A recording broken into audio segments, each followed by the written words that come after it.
突然被绑过，兵丁来拿住耶稣，因犹大用金子出卖了耶稣。耶稣被带到罗马总督比拉多面前受审判。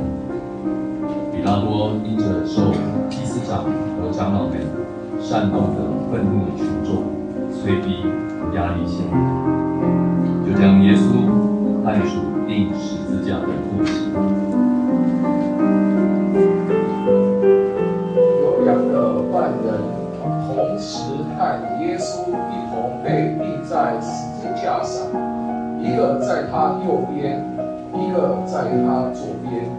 从那里经过的人讥笑他，大声喊着说：“你说你能拆毁神的殿，3日内又建造起来，若你是神的儿子，救救自己，从十字架上下来吧。”祭司长、文士和长老们嘲笑耶稣说：“他能拯救别人。”又戏谑说：“但他却无法自救。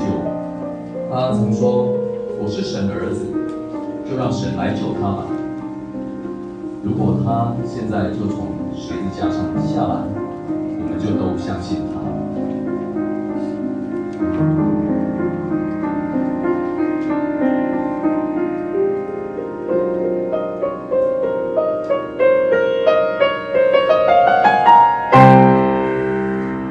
到了周五，遍地都黑暗，